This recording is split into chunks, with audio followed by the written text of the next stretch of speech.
만약 시간을 자유자재로 오가며 역사 속 부자들의 진짜 모습을 들여다볼 수 있다면 어떨까요? 돈이라는 개념조차 없던 원시시대부터 지금까지 부를 가진 사람들은 어떻게 살아왔을까요? 그들의 집은 어땠고 무엇을 입었으며 어떤 방식으로 권력을 유지해 왔을까요? 오늘 우리는 특별한 시간 여행을 떠나보겠습니다. 각 시대의 최고 부유층이 실제로 어떤 삶을 살았는지 생생하게 체험해보는 거죠. 이제 시간의 흐름을 거슬러 올라가며 부의 진화 과정을 직접 목격해보겠습니다. 과연 부자들의 생활은 시대를 관통해서 어떻게 변화해 왔을까요? 그들만의 특별한 라이프 스타일은 어떤 모습이었을까요?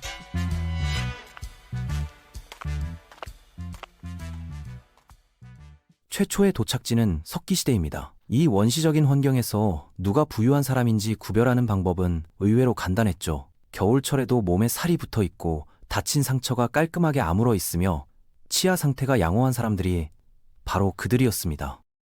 이는 곧 안정적인 음식 공급원을 확보하고 있다는 뜻이었거든요. 그들의 거주지 주변에는 항상 불이 꺼지지 않고 타오르고 있었습니다. 추위와 맹수로부터 안전을 보장해주는 가장 확실한 방법이었기 때문이에요. 이 시대 부유층의 옷차림을 살펴보면 정말 흥미로웠는데요.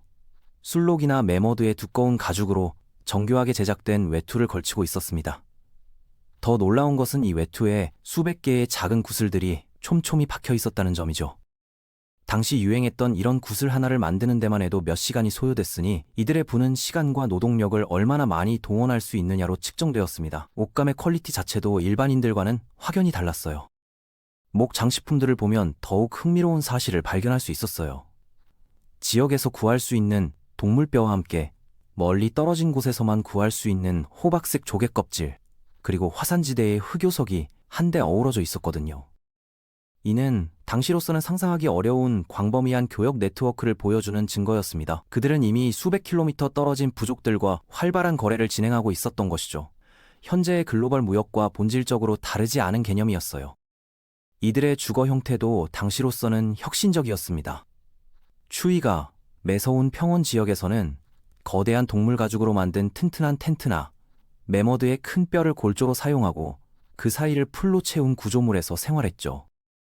반면 숲이 우거진 지역에서는 가장 단단하고 건조한 바위를 이용해 만든 은신처나 근처에 식량 저장용 구덩이를 파놓은 작은 목재 건축물을 선호했습니다. 길들인 개들이 캠프 주변에서 잠을 자며 야생동물로부터 거주지를 지켜주는 것도 부의 상징 중 하나였어요.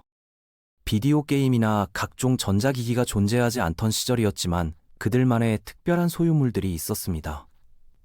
완벽하게 곧게 뻗은 창, 날카롭게 벼린 칼날, 옷감을 정교하게 재봉할 수 있는 가느다란 바늘, 무거운 대형 어류를 포획하는 데 쓰이는 튼튼한 작살 같은 도구들이죠. 이런 도구들은 단순히 실용성만 추구한 것이 아니었어요.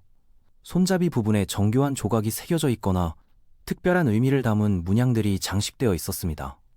이는 오늘날의 명품 브랜드와 같은 역할을 했던 것 같아요. 축제가 열릴 때면 부족 내에서 가장 부유한 계층이 누구인지 명확히 드러났습니다. 주로 연장자, 영적 지도자, 뛰어난 사냥 실력을 가진 이들이었고 그들에게는 가장 좋은 음식 부위가 우선적으로 돌아갔죠. 특히 축제 때 착용하는 특별한 의상이나 장신구들을 보면 그들의 사회적 지위가 얼마나 높은지 한눈에 알 수 있었습니다. 깃털 장식이나 특별한 가죽 제품들은 일반인들이 감히 착용할 수 없는 것들이었거든요. 시간의 바퀴가 돌아 우리는 기원전 1250년 고대 이집트에 발을 내디뎠습니다. 청동기 문명의 절정기였죠. 그 유명한 최초의 매끄러운 피라미드가 건설된 지 약 250년이 지난 시점이었습니다. 석기시대와 가장 큰 차이점은 부유층이 일반 시민들과 완전히 분리된 생활을 영위했다는 점이에요. 그들은 진흙벽돌로 쌓아올린 호화로운 저택에 거주했는데 일부 건물에는 수영장이 딸린 아름다운 정원까지 조성되어 있었습니다.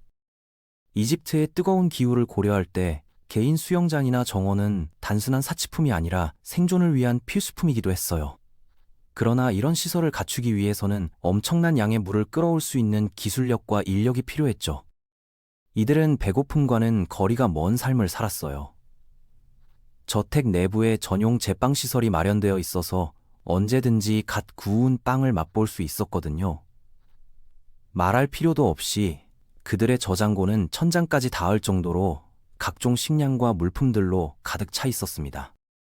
이 시대 부유층들은 무역업을 완전히 장악하고 있었어요.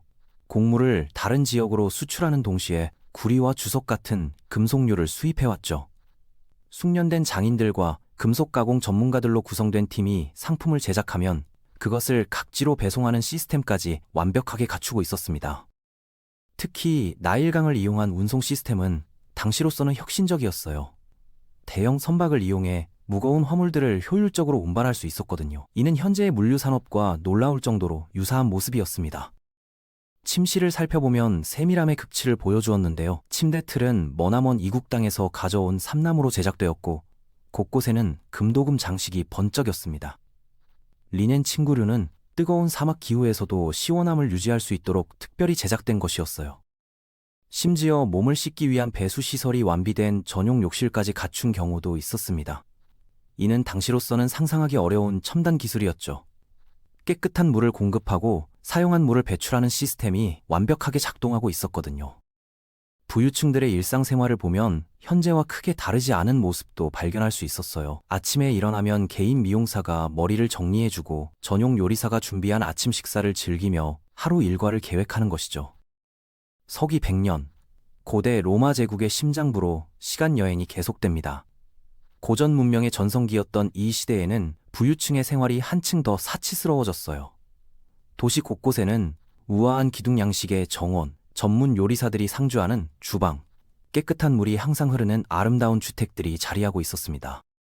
모든 생활상의 필요를 충족시켜주는 노예 신분의 직원들이 대거 고용되어 있었죠. 이들은 단순한 하인이 아니라 각자의 전문 분야를 가진 숙련된 인력들이었어요.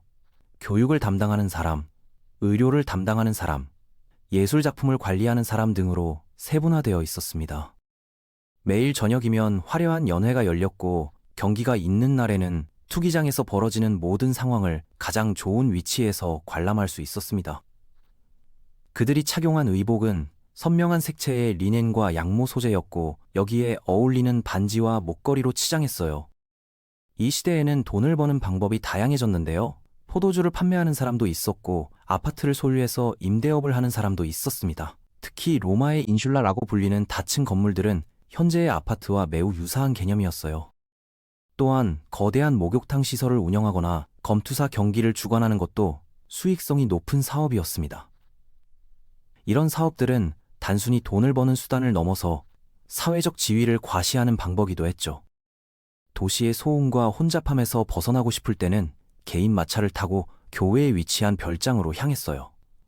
사실 이것이 오늘날 우리가 아는 교외 주거 개념의 시초였습니다. 도심에서 그리 멀지 않은 곳에 위치하면서도 한적한 환경을 제공했거든요. 더 깊숙한 시골 지역에는 수백 명의 노예들이 일하는 대규모 포도원을 운영하기도 했죠. 이런 농장들은 단순한 농업시설이 아니라 하나의 작은 도시와 같은 규모였어요. 자체적인 제빵소, 대장간, 심지어 학교까지 갖추고 있었습니다. 대출 제도, 대리석 기둥 건축, 임대업, 오락시설 경영 등 앞으로 오랜 세월 동안 지속될 부의 양상들이 이 시대의 처음 모습을 드러냈습니다. 특히 은행업의 초기 형태라고 할 수 있는 금융 서비스들이 본격적으로 발달하기 시작했어요. 1250년 프랑스 파리, 중세 시대의 한복판으로 떠나봅시다. 성이 어디 있는지 궁금하셨다면 바로 여기에 답이 있어요. 귀족들은 문지기가 지키는 정문, 거대한 연회장, 전용 예배당, 주방, 지하 창고, 난방 설비가 완비된 거대한 석조 성체에서 생활했습니다. 상상할 수 있는 모든 종류의 업무를 담당하는 하인들이 있었어요. 도시를 방문해야 할 일이 생기면 화려한 시내 별장에 머물렀죠. 중세시대의 성은 단순한 주거 공간이 아니라 하나의 자급자족 공동체였다고 보시면 됩니다. 이들의 부는 정말 상상을 초월했는데요. 어마어마한 면적의 토지를 소유하고 있었고 농민들은 그 땅을 사용하는 대가로 사용료를 지불하며 살아갔습니다. 또한 방앗간이나 화덕 같은 시설물을 이용할 때도 별도의 요금을 내야 했어요. 혹시 그들의 영토 안에 다리가 몇 개 있다면 건널 때마다 통행료를 받았습니다. 누군가 자신의 땅에서 사냥이나 낚시를 하려 해도 마찬가지였죠. 기본적으로 귀족들의 공기를 마시는 것만으로도 수수료를 내야 할 지경이었습니다. 이런 수익 구조는 현재의 구독 경제나 플랫폼 비즈니스와 놀라울 정도로 유사해요. 기본적인 인프라를 제공하고 그것을 이용하는 사람들로부터 지속적으로 수익을 창출하는 방식이었거든요. 백성들이 가끔 반란을 일으키기도 했지만 귀족들은 자체적인 소규모 군대를 보유하고 있었어요. 의상은 언제나 아름답고 밝은 색상의 리넨, 비단, 양모였고 금도금 장식으로 화려하게 꾸며졌습니다. 특히 중세 귀족들의 연애 문화는 정말 화려했어요. 며칠 동안 계속되는 축제에서는 음유시인들의 공연, 고개사들의 묘기, 그리고 온갖 진미들이 끊임없이 제공되었죠. 이런 행사들은 단순한 오락을 넘어서 정치적 영향력을 과시하는 수단이었습니다. 1480년 이탈리아 피렌체 르네상스 시대로 이동해 봅시다. 이곳에서는 은행업계 엘리트들의 삶을 엿볼 수 있었어요. 그들은 아름다운 도시 궁전에 거주했는데 가장 유명한 것은 오늘날까지 보존되어 있는 메디치 궁전이죠. 여름철이 되면 시골의 별장으로 피서를 떠났습니다. 역시 부유층들은 조용한 휴양지를 선호하는 경향이 있었거든요. 르네상스 시대의 별장들은 단순한 휴양지가 아니라 예술과 학문의 중심지 역할을 했어요. 이런 은행가들은 대출업, 자금 송금, 예금업, 환전업을 통해 수익을 창출했어요. 그런데 단순히 일반 시민만을 상대한 게 아니었습니다. 왕족, 정부 기관, 심지어 전쟁 자금까지 지원했죠. 그리고 교회의 재정 관리도 담당했습니다. 그들의 인맥은 사회 모든 영역에 뻗어 있었고 이것이 바로 그들의 영향력의 원천이었어요. 메디치 가문의 경우 교황까지 배출할 정도로 종교계에서도 막강한 힘을 발휘했거든요. 이는 현재의 글로벌 금융그룹들과 매우 유사한 모습이에요. 집안에는 가사 관리인, 회계 담당자, 자녀 교육을 위한 개인 교수, 주방의 전문 요리사 등 여러 명의 직원이 있었습니다. 돈벌이가 목적이 아닌 일들은 모두 다른 사람들이 처리해 주었죠. 또한 예술 작품을 수집하고 주문 제작하기도 했는데 이 시기에는 많은 위대한 예술가들이 활동하고 있었거든요. 레오나르도 다빈치가 곧 전성기를 맞을 예정이었고 미켈란젤로도 수십 년 후 같은 전성기를 맞게 됩니다. 이들의 예술 후원은 단순한 취미 활동이 아니었어요. 아름다운 작품들로 궁전을 장식함으로써 자신들의 권위와 교양을 과시하는 동시에 예술가들과의 네트워킹을 통해 정치적 영향력을 확장해 나갔죠. 1570년 탐험의 시대로 넘어가 봅시다. 무역이 폭발적으로 성장하고 조선업이 호황을 누리던 시기였어요. 유럽의 엘리트들은 자원을 획득하기 위해 새로운 대륙을 차지하고 개발하려 노력했습니다. 이 시대의 가장 강력한 기업 중 하나는 세비야를 거점으로 하는 공인 상선 운송업체였어요. 왕실의 허가를 받아 아메리카 대륙과의 무역을 독점적으로 수행했습니다. 이는 현재의 독점 기업이나 특허권과 매우 유사한 개념이었죠. 이들은 항해와 탐험에 자금을 제공하고 배에 화물을 싣고 항해를 보험으로 보장하고 돈을 대출해주고 돌아온 상품들을 하역해서 판매하며 당시 최대 규모의 무역 사업 중 하나를 운영하는 데 도움을 줬습니다. 봉건 영주들과는 달리 이들의 권력은 토지 소유가 아닌 선박, 서류 업무, 정보 관리에 기반했어요. 어떤 배가 언제 어디로 출발하는지, 어떤 상품이 어느 지역에서 높은 가격에 팔리는지에 대한 정보가 곧 돈이었거든요. 특히 향신료 무역은 상상을 초월하는 수익을 안겨주었습니다. 인도나 동남아시아에서 가져온 후추나 정향 같은 향신료들은 유럽에서 금과 같은 가치로 거래되었어요. 위험은 컸지만 성공할 경우의 보상은 그 어떤 사업보다 컸습니다. 이 시대 상인들의 생활 양식도 흥미로웠는데요. 항구 도시의 웅장한 저택에 거주하면서도 항상 다음 항해를 준비하고 있었어요. 그들의 서재에는 세계 각지의 지도와 항해 일지들이 가득했고 이는 현재의 글로벌 기업 CEO들의 사무실과 놀라울 정도로 유사했습니다. 1750년 파리 계몽주의 시대에 도착했습니다. 이곳에서는 초부 유층 세금 징수업자들에게 주목해봤어요. 그들은 개인 예배당, 정원, 화려한 응접실이 딸린 웅장한 저택에 살았습니다. 수익 구조는 왕실로부터 간접세 징수권을 임대받는 방식이었어요. 소금, 담배, 관세 등에 대한 내용이었죠. 왕에게 일시금을 선불로 지급하고 실제 징수한 금액에서 이익을 얻는 구조였습니다. 이는 현재의 민간 위탁 사업과 매우 유사한 개념이에요. 정부가 해야 할 일을 민간 기업이 대신 수행하고 그 대가로 수익을 얻는 방식이었거든요. 물론 이런 시스템은 부정부패의 온상이 되기도 했지만 당시로서는 효율적인 행정 시스템이었습니다. 이들의 사교 생활도 매우 화려했어요.